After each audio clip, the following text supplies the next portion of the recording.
Hello again. This is Dwight Bullard. Welcome back to Politics for the Culture. We're here again live at the Miami-Dade Dems Blue Gala.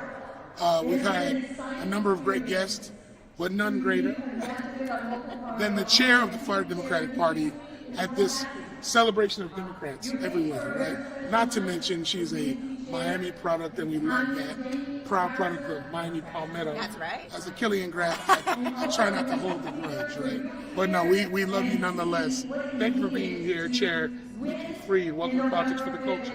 Thanks, Senator, for having me on today. And it's really, I came over to say hello. I didn't realize that you were doing all this live. We're trying I to love. Absolutely. I'm a man for choice, that is for sure. So, you are the chair of the Florida Democratic Party. This is a celebration. The excitement, of course, the buzz in the air around the top of the ticket, but there are a lot of amazing candidates all the way through. Can you kind of talk about, there's always a conversation on why should I vote for Democrats, why should I vote all the way down ballot, why don't I just bubble in the top and leave? Can you kind of tell folks why it's important to stay in the booth all the way down and vote all the way down, and why voting for Democrats, in your opinion, is important? It's life or death at this point. If anybody who's lived here in the state of Florida for the last 6 years understands why it is essential, from school board races to city and county commission races to House and Senate, all the way up to Congress and obviously the Senate races. Because we have seen we don't have Democrats in office anymore. It is local level. We saw what happened with the pandemic, and understanding how important it is to have local officials that are in charge of those communities during a healthcare crisis, or understanding the communities. School board races, my God, those are essential. As somebody who is your heart is school boards and education. And we've seen what DeSantis and the extreme Republicans have done to our school boards in creating a war zone in our classrooms.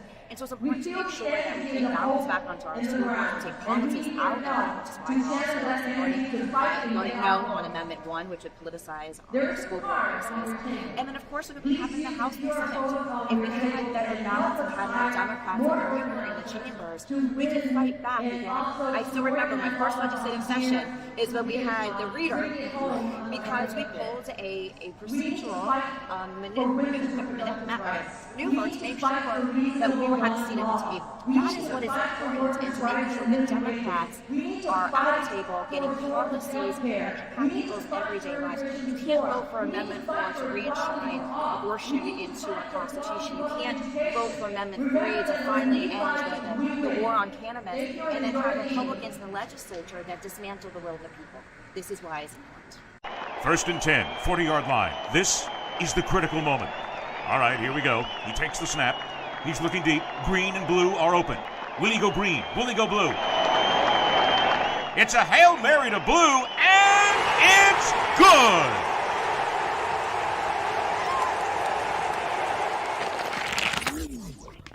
Rosie Cordero Stutz's past behavior is troubling. Rosie defied a judge's order and refused to show up to court. A judge sentenced Rosie Cordero Stutz to 7 days in county jail. Rosie disregarding orders, failing to follow the law. Reject Rosie Cordero Stutz and her dangerous ways.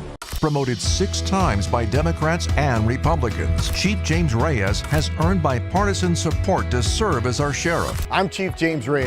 As the only candidate with executive leadership experience in a sheriff's office, I'm ready to lead on day one. As your sheriff, I will invest in training and accountability for our officers, create an independent public corruption unit, and deploy new technology so we can aggressively take on crime and keep our neighborhoods safe. It would be an honor to serve my hometown as your sheriff. Trusted by our leaders, J.C. Planas has the trusted leadership to serve as our elected supervisor of elections. A father and husband, J.C. Plana has 15 years of experience to protect the integrity of our elections. Alina Garcia. She's plagued by scandals, was issued subpoenas as former Republican Congressman David Rivera, faces criminal investigation, and is indicted for working with Maduro's corrupt government. Alina Garcia's circle, Maduro money infiltrating Miami-Dade. Too cozy with corrupt politicians to serve as our supervisor of elections. This is critical. This is critical. So let's pivot a little bit, because you in a previous life were a statewide elected official yourself. first woman to be elected to that position yourself. The vice mayor of the city of In a world Miami where, Alex unfortunately, Hernandez. we have still misogyny, we still have all these things, why is the leadership of women so important? Not only now, but just in general, as someone who has been a woman elected. Yeah, and it was difficult. It was difficult getting there, especially as Commissioner having been first female. I remember during my primary opponent said, "How are you going to clean up the waterways in those fields?" And we're seeing what's happening with Kamala Harris. That if she was saying half the crap that's coming out of Donald Trump's mouth, she'd be off the stage, and we would be taking her off the stage. And so having that glass ceiling being broken by Kamala Harris as the first female president of the United States helps women all across this country and all across the world to envision what is possible. But having women at the seat of the table, one, no offense to our men and our men supporters, but we women come in and it's not about ego.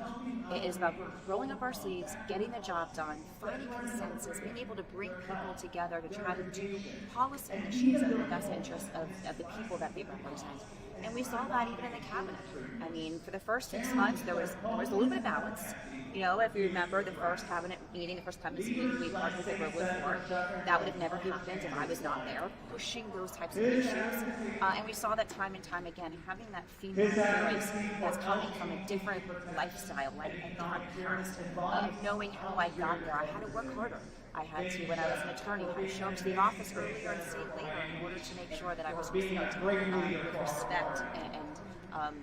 But it's definitely an important aspect of not only the voice, making sure we're breaking the glass ceilings for the next generation. 100%. So, you know, here at Politics for the Culture, we're trying to speak in very real terms to a diverse audience and community that's out there. And so, you know, it's controversial. Some people view it as controversial. But there's been this tenor and tone about, you know, what have the Democrats done for communities? You know, as a Democratic elected myself, I naturally want to go out there and be like, here's what I did, or here's what I've supported. But, you know, you're leading the state party, right? And I'm sure you're unfortunately having to hear those questions and deal with those questions. But for people that are out there that might catch a glimpse of this show, that are asking themselves the question like, you know, in the words of Janet Jackson, what have the Dems done for me? Yep. What is your message to them about why the Democratic Party should be a home for diversity, for these communities? I mean, look at the last 6 years under DeSantis, and so I'm going to kind of break it down for the state and the federal. Look at the state. You know, as our only statewide elected for 4 years, you know, I had the first ever statewide DEI director, appointed the most diverse leadership inside of my administration, appointed women of color into the status of women community, had the first ever Black female Woman of the Year in agriculture, because representation matters, and making sure that people see representation in all forms of government. And then you look at the policies. There's some of the policies that I've put forth in my administration, looking at even energy efficiency, that knowing that minority communities pay 200% more on their utility bills than the average household because of not having insulation, not having the financial resources necessarily to get better lighting, refrigeration, and all things that are cost savers, and to understanding that after a hurricane, we know which communities don't get the attention at first. You know, look even at Hurricane Ian, which is on the other side of our state. The eastern part of that community, which happens to be more minorities, were being left behind. You saw during the pandemic when we had DeSantis only giving out, you know, shots to the white and wealthy, and it was people like myself and Chevron Jones who were standing up and saying, we need the shots at the churches. We need them into the communities that are, you know, have healthcare risks more than potentially others. Talking about, you know, Black maternity rates, and having Democrats be able to not only support, if you're on power, you can't make changes, but you can certainly stand up and make sure that that voice is being heard when DeSantis and his administration went after AP, African American history, going after DEI and higher education, saying that there was a benefit to slavery, it was Democrats that mobilized. It was Democrats that came out with the message and said, not so fast, we're not going to let this kind of messaging go. But then you look at the local level, you have Democratic mayors all across the state. You have new Jacksonville Mayor Donna Deegan, first female ever elected in Duval County, and you see the programs that she's supporting, making sure more money from the stadium is going into minority communities. Even when we're talking about cannabis legalization, making sure that Democrats at the seat of the table to one, expunge those records that of people that have been, convicted of marijuana simple possessions, those that are sitting in jail, making sure that the money that comes in goes into the black and brown communities that have been harmed by this war on cannabis. And then you look at the national level.